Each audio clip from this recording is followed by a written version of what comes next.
Ini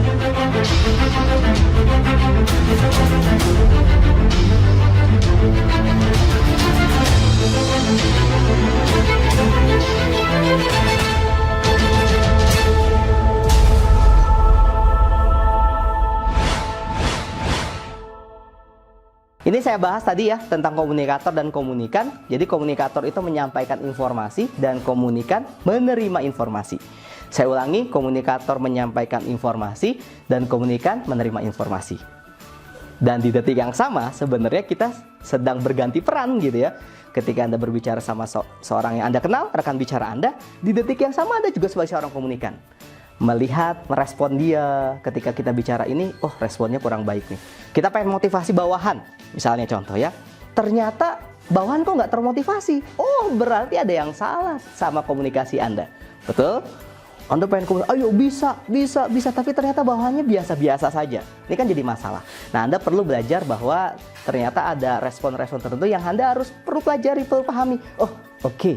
Berarti kalau karyawan saya atau bawahan saya nggak termotivasi, apa yang kurang ya? Di detik itu Anda berperan sebagai seorang komunikan. Ketika Anda berganti strategi dan ternyata strategi itu aktif atau bagus, baik, karyawan atau bawahan Anda termotivasi, berarti Anda sudah menjalankan proses komunikasi dengan benar. Paham? Oke. Nah, ini dipahami dan dimengerti. Ini model yang benar-benar memang saya jadi capture, saya utamakan ya. Ini poin penting yang perlu Anda pahami, yang perlu Anda rekam dalam pikiran Anda ya, bahwa ternyata komunikasi tujuannya bisa dipahami dan dimengerti. Tapi ingat, Anda perlu memahami terlebih dahulu dan mengerti terlebih dahulu. Karena kasus ini menarik, saya pernah ketemu sama seorang terapis yang dia jago komunikasi gitu ya. Ada seorang suami sama istri gitu ya, mau bercerai. Nah, si terapisnya bilang sama suaminya, "Pak, Bapak kenapa Pak mau bercerai sama ibu Bapak? Mau bercerai sama istri Bapak? Kenapa Pak?" gitu. Apa jawaban si Bapak? Suami bilang gini, "Habisnya sih istri saya mah nggak ngertiin saya. Saya udah kerja lembur, udah habis-habisan dan sebagainya. Ya Mbok Mak, dikasih lah penghargaan, pas pulang dikasih lah air teh hangat, dipijiti lah dan sebagainya gitu. Tapi istri saya nggak pernah ngertiin saya." Paham? Ditanya nih sama terapisnya, si istrinya, si ibunya, "Bu, pengen nanya nih Bu, kenapa ya ibu pengen cerai sama bapak?" Apa jawaban seorang ibu? Yang ibu tersebut yang pengen bercerai. Dia bilang gini, "Gimana ya? Saya bingung sama suami saya. Habisnya dia nggak pernah memahami saya. Saya udah beresin rumah, sudah nyapu, sudah ngepel, sudah nyuci piring, semuanya saya siapkan buat suami saya."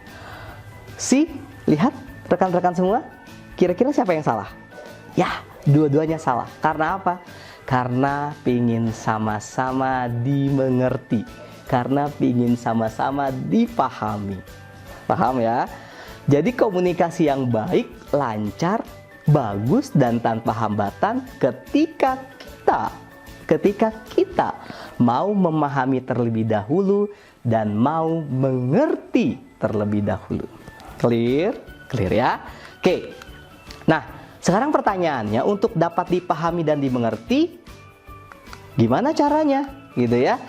Nah, nanti mungkin bab-bab selanjutnya akan lebih ke teknis.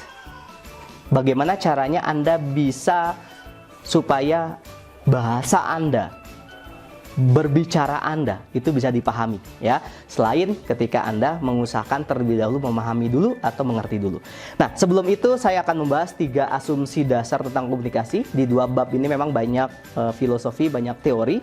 Cuman nggak apa-apa biar nanti ketika Anda praktek Anda paham ya. Karena saya nggak mau ketika nanti Anda belajar di Mahir Komunikasi, saya langsung ngajarin praktek, gini caranya, ternyata biasa aja. Karena apa? Karena memang nggak dibangun fondasi teorinya, tidak dibangun fondasi filosofinya.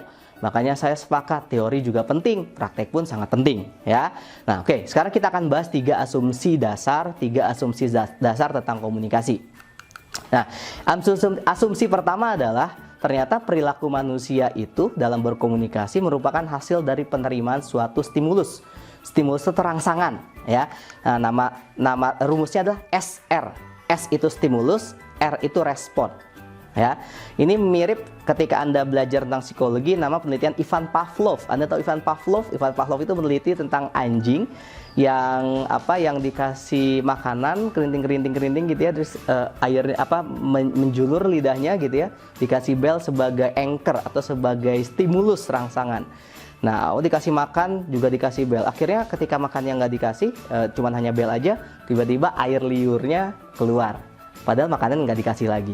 Ini rumus ini mirip seperti itu penelitiannya. Stimulus, respon. Dapat stimulus, dapat rangsangan, langsung respon. Dapat stimulus, langsung respon. Ya.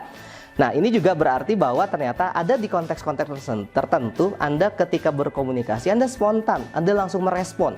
Ada rangsangan, langsung respon. Ada rangsangan, langsung respon. Gitu ya. Tiba-tiba ada orang yang ngomong sama kita, menyinggung kita, dan kita langsung marah. Gitu ya. Nah, mungkin Anda sedang menjalankan asumsi pertama, stimulus respon.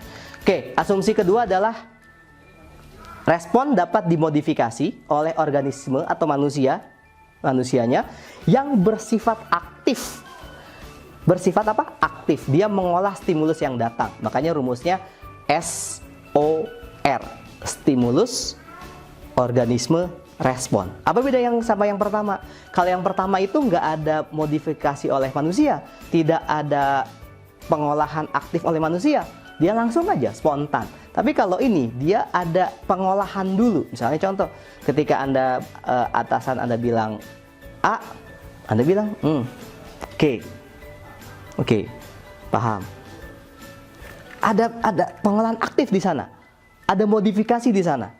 Oke, ada keaktifan Anda sebagai manusia di sana. Ada stimulus, Anda tidak langsung respon, ada organisme, yaitu modifikasi oleh organisme, baru Anda merespon. Paham ya? Clear ya? Oke. Nah, yang terakhir, asumsi ketiga, yaitu manusia secara sadar membedakan konsekuensi yang diterimanya. Jadi ada tambahan konsekuensi ketika memberikan respon. Contoh, nah ini rumusnya SORC, stimulus, organisme, respon, konsekuensi, ya. Nah, contoh misalnya, Anda disuruh sama atasan atau disuruh sama pasangan hidup Anda, tolong dong kayak gini, tolong dong beliin ini, tolong dong fotokopi dan sebagainya, gitu ya. Itu ada respon. Ada stimulus, rangsangan, terus Anda pikir, Oke, saya sebagai bawahan, saya menyayangi dia, saya menyayangi pasangan saya dan sebagainya. Itu ada pikir, respon Anda apa? Anda beli, Anda berangkat. Terus di sini ada tambahan konsekuensi. Anda memikirkan tahapan selanjutnya, yaitu konsekuensi. Apa konsekuensinya ya kalau saya nggak melakukan ini? Apa konsekuensinya ya kalau saya melakukan ini? Jadi Anda lebih kompleks nanti mikirnya. Nah, diharapkan 3 asumsi ini Anda sangat lihai nanti bermain ya. Pada saat kapan Anda memakai asumsi pertama, pada saat kapan Anda pakai asumsi kedua, pada saat kapan Anda pakai asumsi ketiga, ya. Nah, memang asumsi ini jadi sebuah pondasi nanti Anda ketika Anda belajar komunikasi, ya. Walaupun memang ini filosofinya, teorinya, nanti Anda bisa mencerna ketika Anda praktek nanti, ya. Oke. Nah, ini contohnya seorang atasan memberikan perintah untuk membersihkan sepatu atas. Misalnya contoh nih, Anda bawahan, atasan bilang, tolong dong bersihin sepatu saya, misalnya contoh gitu ya. Terus asumsi pertama tadi apa? SR, dia langsung ngerjain. Oke, siap, langsung ngerjain, bersihin gitu ya. Asumsi kedua, mengerjakan dan bertanya-tanya, kok saya? Apa job desk saya? Paham? Oke. Asumsi ketiga, mengerjakan, bertanya-tanya sambil memikirkan konsekuensinya. Ntar dulu deh. Kalau saya kerjakan, nanti kalau nggak saya kerjakan gimana? Nanti jangan-jangan dipecat lagi ya. Nah, paham ya perbedaannya ya? SR, SOR, SORC. Nah, ini adalah fondasi yang luar biasa buat Anda pelajari, buat Anda rekam dalam pikiran Anda ketika nanti Anda praktek, ketika Anda lebih dalam belajar tentang komunikasi. Oke, itu yang bisa saya bagikan di bab kedua. Nanti insya Allah di bab ketiga Anda belajar tentang fungsi dan jenis komunikasi. Sukses buat Anda.